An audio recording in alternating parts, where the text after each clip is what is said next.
Welcome back, boys and girls. I'm going to be reading to you from Holes for chapters 26 through 30. There were no telephones, but word spread quickly through the small town. By the end of the day, everyone in Green Lake had heard that the school teacher had kissed the onion picker. Not one child showed up for school the next morning. Miss Catherine sat alone in the classroom and wondered if she had lost track of the day of the week. Perhaps it was Saturday. It wouldn't have surprised her. Her brain and heart had been spinning ever since Sam kissed her. She heard a noise outside the door, and then suddenly a mob of men and women came storming into the school building. They were led by Trout Walker. "There she is!" Trout shouted. "The devil woman!" The mob was turning over desks and ripping down bulletin boards. "She's been poisoning your children's brains with books," Trout declared.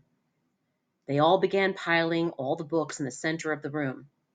"Think about what you're doing," cried Miss Catherine. Someone made a grab for her, tearing her dress, but she managed to get out of the building, and she ran to the sheriff's office. The sheriff had his feet up on the desk and was drinking from a bottle of whiskey. "Morning, Miss Catherine," he said. "They're destroying the schoolhouse," she said, gasping for breath. "They'll burn it down to the ground if someone doesn't stop them." "Just calm your pretty self down a second," the sheriff said in a slow drawl, "and tell me what you're talking about." He got up from the desk and walked over to her. "Trout Walker has—" "Now, don't go saying nothing bad about Charles Walker," said the sheriff. "We don't have much time," urged Catherine. "You've got to stop them." "You're sure pretty," said the sheriff. Miss Catherine stared at him in horror. "Kiss me," said the sheriff. She slapped him across the face. He laughed. "You kissed the onion picker. Why won't you kiss me?" She tried to slap him again, but he caught her by the hand. She tried to wriggle free. "You're drunk," she yelled. "I always get drunk before a hanging." "A hanging? Who?" "It's against the law for a Negro to kiss a white woman." "Well, then you'll have to hang me too," said Catherine, "because I kissed him back." "It ain't against the law for you to kiss him," the sheriff explained, "just for him to kiss you." "We're all equal under the eyes of God," she declared. The sheriff laughed. "Then if Sam and I are equal, why won't you kiss me?" He laughed again. "I'll make you a deal. One sweet kiss, and I won't hang your boyfriend. I'll just run him out of town." Miss Catherine jerked her hand free. As she hurried to the door, she heard the sheriff say, "The law will punish Sam, and God will punish you." She stepped back into the street and saw smoke rising from the schoolhouse. She ran down to the lakefront where Sam was hitching Mary Lou to the onion cart. "Thank God I found you," she sighed, hugging him. We've got to get out of here now." "What?" "Someone must have seen us kissing yesterday," she said. "They set fire to the schoolhouse. The sheriff said he's going to hang you." Sam hesitated for a moment, as if he couldn't quite believe it. He didn't want to believe it. "Come on, Mary Lou." "We have to leave Mary Lou behind," said Catherine. She stared at her a moment. Sam stared at her a moment. There were tears in his eyes. "Okay." Sam's boat was in the water, tied to a tree by a long rope. He untied it, and they waded through the water and climbed aboard. His powerful arms rowed them all the way to the shore, away from the shore. But his powerful arms were no match for Trout Walker's motorized boat. They were little more than halfway across the lake when Miss Catherine heard the loud roar of the engine. And then she saw the ugly black smoke. These are the facts. The Walker boat smashed into Sam's boat. Sam was shot and killed in the water. Catherine Barlow was rescued against her wishes. When they returned to the shore, she saw Mary Lou's body lying on the ground. The donkey had been shot in the head. That all happened 110 years ago. And since then, not one drop of rain has fallen on Green Lake. You make the decision. Whom did God punish? 3 days after Sam's death, Miss Catherine, shot the sheriff while he was sitting in his chair drinking a cup of coffee. Then she carefully applied a fresh coat of red lipstick, and she gave him the kiss he had asked for. For the next 20 years, kissing Kate Barlow was one of the most feared outlaws in all the West. Chapter 27. Stanley dug his shovel into the ground. His hole was about 3.5 feet deep in the center. He grunted as he pried up some dirt and then flung it off to the side. The sun was almost directly overhead. He glanced at his canteen lying beside his hole. He knew it was half full, but he didn't take a drink just yet. He had to drink sparingly because he didn't know who would be driving the water truck the next time it came. 3 days had passed since the warden had scratched Mr. Sir. Every time Mr. Sir delivered water, he poured Stanley's straight onto the ground. Fortunately, Mr. Pandansky delivered the water more often than Mr. Sir. Mr. Pandansky was obviously aware of what Mr. Sir was doing because he always gave Stanley a little extra. He'd fill Stanley's canteen and let Stanley take a long drink and then top it off for him. It helped, too, that Zero was digging out some of Stanley's hole for him, although, as Stanley had expected, the other boys didn't like to see Stanley sitting around while they were working. They'd say things like, "Who died and made you king?" Or, "Must be nice to have your own personal slave." When he tried pointing out that he was the one who took the blame for the sunflower seeds, the other boys said it was his fault because he was the one who spilled them. "I risked my life for those seeds," Magnet had said, "and all I got was one lousy handful." Stanley had also tried to explain that he needed to save his energy so he could teach Zero how to read, but the other boys just mocked him. "Same old story, ain't it, Armpit?" X-Ray had said. "The white boy sits around while the black boy does all the work. Ain't that right, caveman?" "No, that's not right," Stanley replied. "No, it ain't," X-Ray agreed. "It ain't right at all." Stanley dug out another shovelful of dirt. He knew X-Ray wouldn't have been talking like that if he was the one teaching Zero to read. Then X-Ray would be talking about how important it was that he got his rest, right? So he could be a better teacher, right? And that was true. He did need to save his strength so he could be a better teacher, although Zero was a quick learner. Sometimes, in fact, Stanley hoped that the warden was watching them with her secret cameras and microphones so she'd know that Zero wasn't as stupid as everyone thought. From across the lake, he could see the approaching dust cloud. He took a drink from his canteen and then waited to see who was driving the truck. The swelling on Mr. Sir's face had gone down, but it was a little puffy. There had been 3 scratch marks down his cheek. 2 of the marks had faded, but the middle scratch must have been the deepest because it still remained. It was a jagged purple line running from below his eye to below his mouth, like a tattoo of a scar. Stanley waited in line, then handed him his canteen.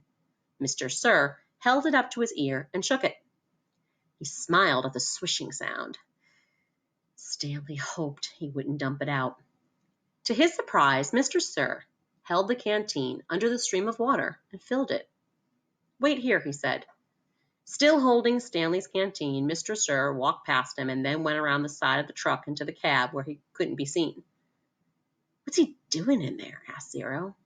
"Wish I knew," said Stanley. A short while later, Mr. Sir came out of the truck and handed Stanley his canteen. It was still full. "Thank you, Mr. Sir." Mr. Sir smiled at him. "What are you waiting for?" he asked. "Drink up." He popped some sunflower seeds into his mouth, chewed, and spit out the shells. Stanley was afraid to drink it. He hated to think of what kind of vile substance Mr. Sir might have put in it.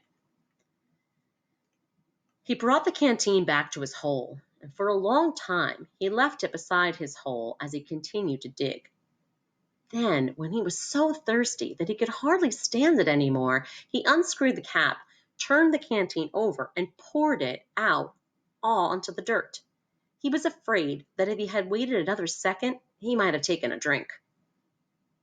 After Stanley taught Zero the final 6 letters of the alphabet, he taught him to write his name, capital Z-E-R-O. Zero wrote the letters as Stanley said them to him. Zero, he said, looking at his piece of paper. His smile was too big for his face. Stanley watched him write it over and over again. 0, 0, 0, 0, 0, 0, 0. In a way, it made him sad. He couldn't help but think that 100 times 0 was still nothing. You know, that's not my real name, Zero said as he headed to the rec room for dinner. Well, yeah, Stanley said. I guess I knew that. He had never really been sure. Everyone's always called me Zero, even before I came here. Oh, okay. My real name is Hector. Hector, Stanley repeated. Hector Zeroni. Chapter 28. After 20 years, Kate Barlow returned to Green Lake. It was a place where nobody would ever find her. A ghost town on a ghost lake. The peach trees had all died, but there were a couple of small oak trees still growing by an old abandoned cabin. The cabin used to be on the eastern shore of the lake, and now the edge of the lake was over 5 miles away, and it was little more than a small pond full of dirty water. She lived in the cabin. Sometimes she would hear Sam's voice echoing across the emptiness. Onions, sweet fresh onions. She knew she was crazy. She knew she'd been crazy for the last 20 years. Oh, Sam, she would say, speaking to the vast emptiness. I know it's hot, but I feel so very cold. My hands are cold, my feet are cold, my face is cold, my heart is cold.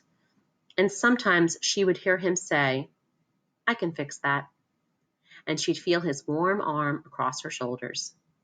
She'd been living in the cabin about 3 months when she was awakened one morning by someone kicking open the cabin door. She opened her eyes to see the blurry end of a rifle, 2 inches from her nose. She could smell Trout Walker's dirty feet. You got exactly 10 seconds to tell me where you've hidden your loot, said Trout, or else I'll blow off your head. She yawned. A red-headed woman was there with Trout, and Kate could see her rummaging through the cabin, dumping drawers and knocking things from the shelves of cabinets. The woman came to her. Where is it? She demanded. Linda Miller? Asked Kate. Is that you? Linda Miller had been in the 4th grade when Kate Barlow was still a teacher. She had been a cute, freckle-faced girl with beautiful red hair. Now her face was blotchy and her hair was dirty and straggly. It's Linda Walker now, said Trout. Oh, Linda, I'm so sorry, said Kate. Trout jabbed her throat with a rifle. Where's the loot? There is no loot, said Kate. Don't give me that, shouted Trout. You've robbed every bank from here to Houston. You better tell him, said Linda. We're desperate. You married him for his money, didn't you? Asked Kate. Linda nodded. But it's all gone. It dried up with the lake. The peach trees, the livestock, that means like cows and pigs and animals. I kept thinking, it has to rain soon. The drought can't last forever. But it just kept getting hotter and hotter and hotter. Her eyes fixed on the shovel, which was leaning up against the fireplace. She's buried it, she declared. I don't know what you're talking about, said Kate. There was a loud blast as the Trout fired his rifle just above her head. The window behind her shattered. Where's it buried? He demanded. Go ahead and kill me, Trout, said Kate. But I sure hope you like to dig, because you're going to be digging for a long time. It's a big, vast wasteland out there. You and your children and their children can dig for the next 100 years, and you'll never find it. Linda grabbed Kate's hair and jerked her head back. Oh no, we're not going to we're "We're not going to kill you," she said, "but by the time we're finished with you, you're going to wish you were dead." "I've been wishing I was dead for the last 20 years, said Kate. They dragged her out of bed and pushed her outside. She wore blue silk pajamas. Her turquoise-studded black boots remained beside her bed. They loosely tied her legs together so she could walk, but she couldn't run. They made her walk barefoot on the hot ground. They wouldn't let her stop walking. "Not until you take us to the loop," said Trout. Linda hit Kate on the back of her legs with a shovel. "You're going to take us to it sooner or later. You might as well make it sooner."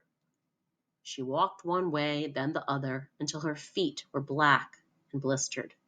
Whenever she stopped, Linda whacked her with a shovel. "I'm losing my patience," warned Trout.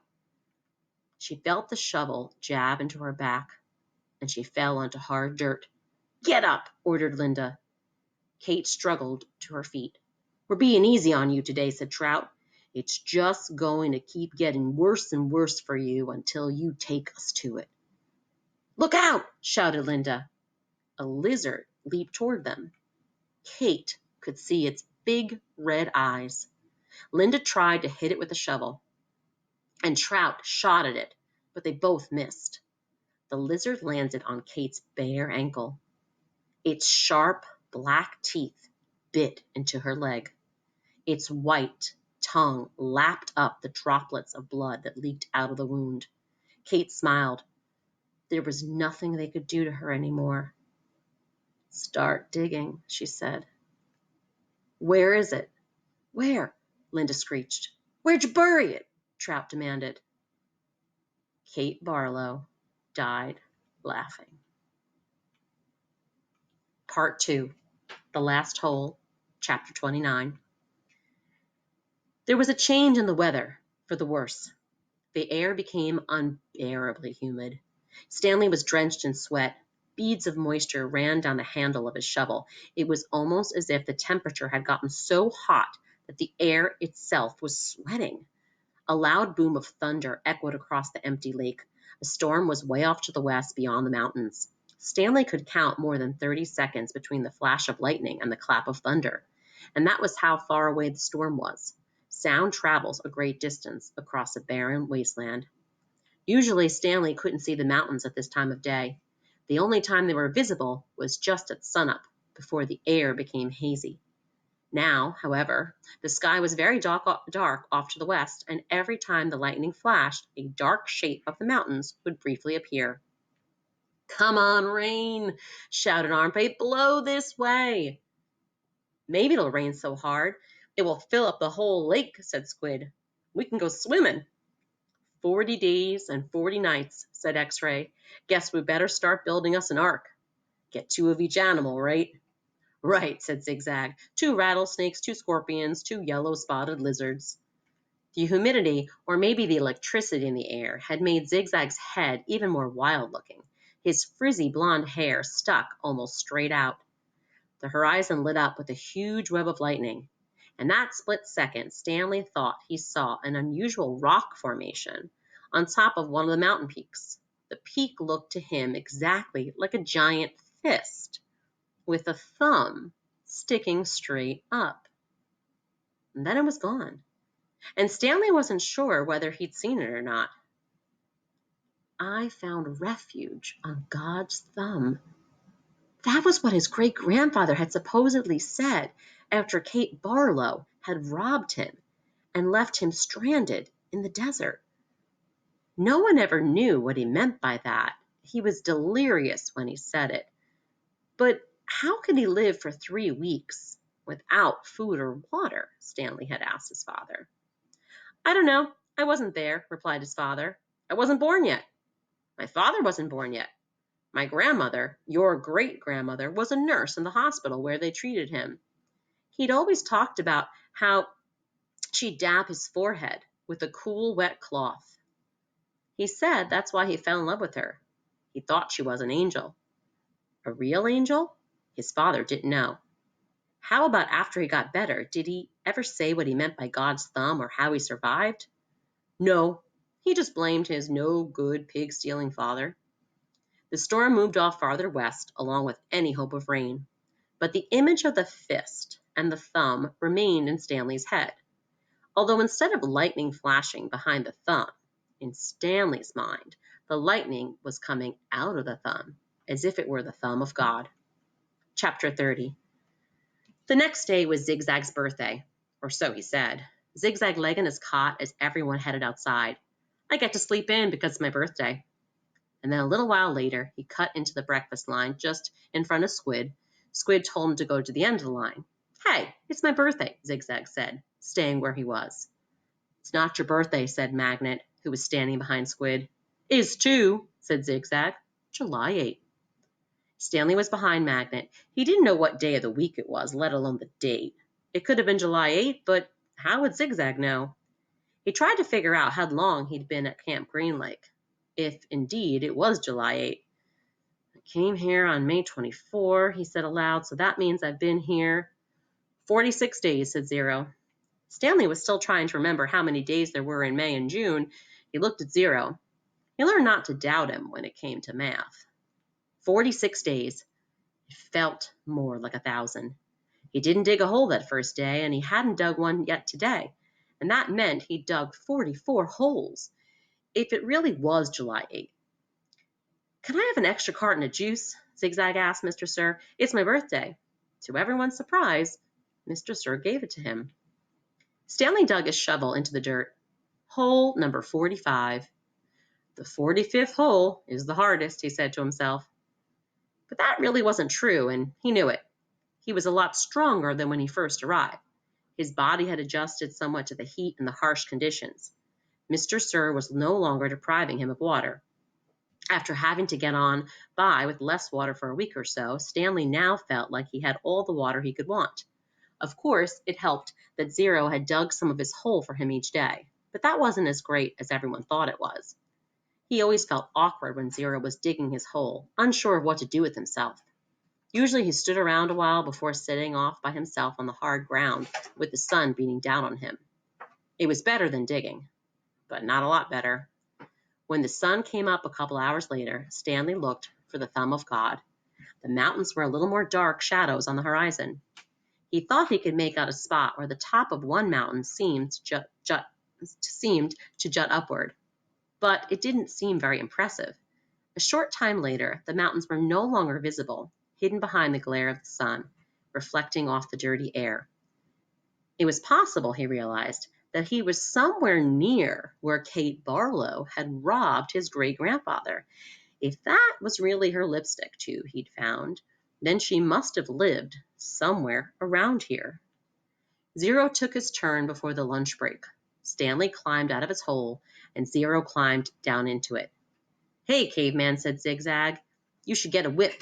Then if your slave doesn't dig fast enough, you can crack it across his back. He's not my slave, said Stanley. We have a deal, that's all. It's a good deal for you, said Zigzag. It was Zero's idea, not mine. Don't you know, Zig, said X-Ray, coming over. Caveman's doing Zero a big favor. Zero likes to dig holes.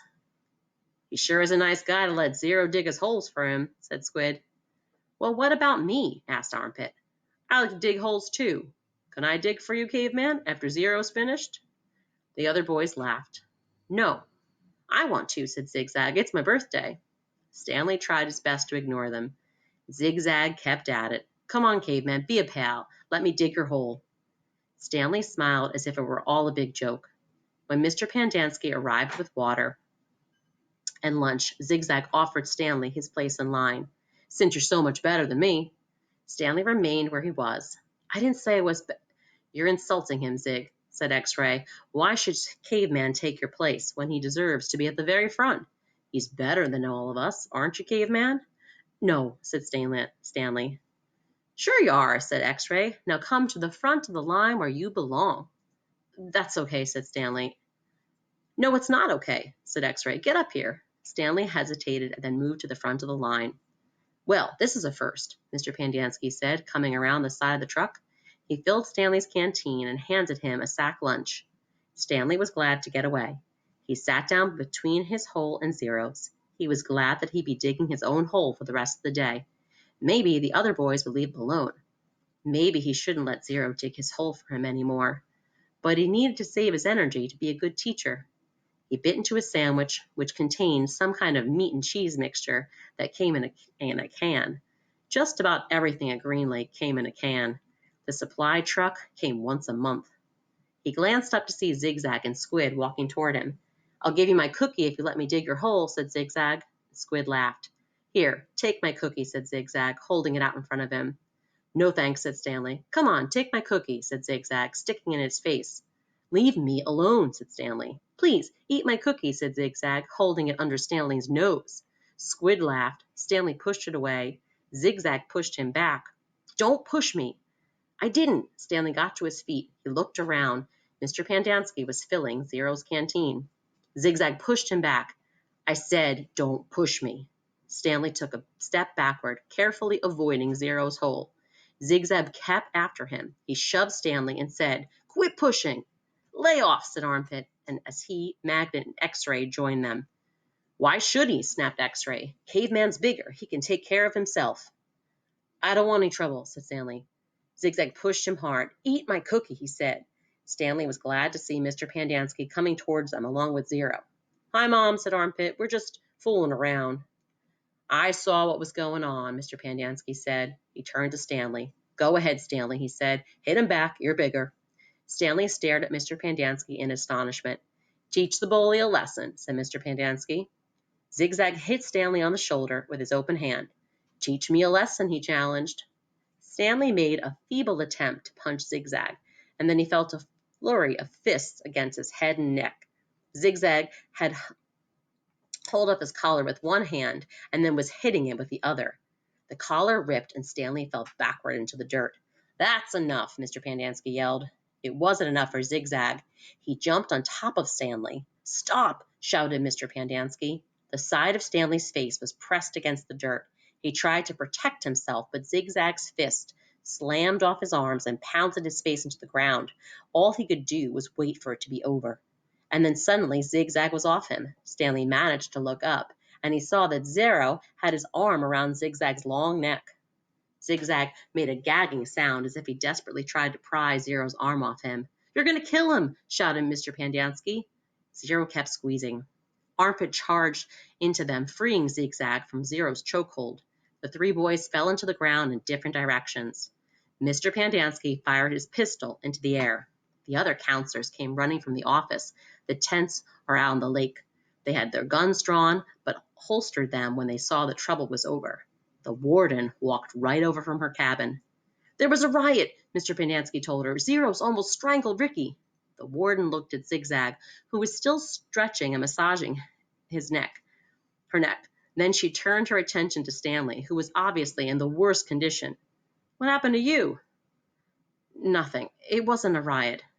"Ziggy was beating up Caveman," said Armpit. "And then Zero started choking Zigzag, and I had to pull Zero off Zigzag. It was all over before Mom fired his gun." "They're just a little hot, that's all," said X-Ray. "You know how it is. In the sun all day. People get hot, right? Everything's cool now." "I see," said the warden. She turned to Zigzag. "What's the matter? Didn't you get a puppy for your birthday?"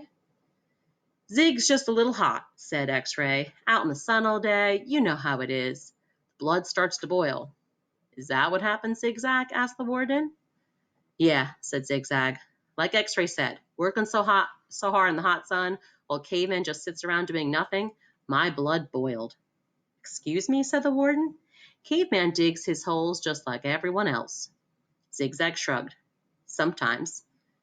"Excuse me?" "Zero's been digging part of Caveman's hole every day," said Squid. The warden looked from Squid to Stanley to Zero. "I'm teaching him to read and write," said Stanley. "It's sort of a trade. The hole still gets dug, so what does it matter who digs it?" "Excuse me?" said the warden. "Isn't it more important for him to learn to read?" Stanley asked. "Doesn't that build character more than digging holes?" "That's his character," said the warden. "What about your character?" Stanley raised and lowered one shoulder. The warden turned to Zero. "Well, Zero, what have you learned so far?" Zero said nothing. "Have you just been digging Caveman's hole for nothing?" the warden asked him. "He likes to dig holes," said Mr. Pandansky. "Tell me what you learned yesterday," said the warden. "Surely you could remember that." Zero said nothing. Mr. Pandansky laughed. He picked up a shovel and said, "You might as well try to teach this shovel to read. It's got more brains than Zero." "The at sound," said Zero. "The at sound," repeated the warden. "Well, then tell me, what does at spell?" Zero glanced around uneasily. Stanley knew he knew the answer. Zero just didn't like answering questions. "Cat," Zero said. Mr. Pandansky clapped his hands. "Bravo, bravo, the boy's a genius."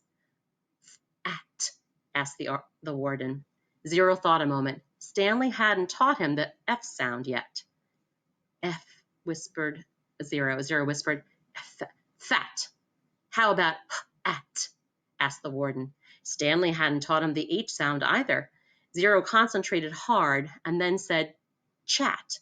All the counselors laughed. "He's a genius, right?" said Mr. Pandansky. "He's so stupid, he doesn't even know he's stupid." Stanley didn't know why Mr. Pandansky seemed to have it in for Zero.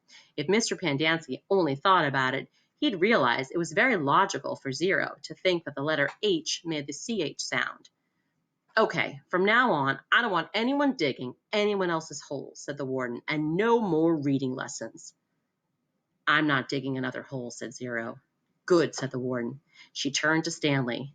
"You know why you're digging holes, because it's good for you. It teaches you a lesson. If Zero digs your hole for you, then you're not learning your lesson, are you?" "I guess not," Stanley mumbled, although he knew they weren't digging just to learn a lesson. She was looking for something that belonged to kissing Kate Barlow. "Why can't I dig my own hole, but still teach Zero to read?" he asked. "What's wrong with that?"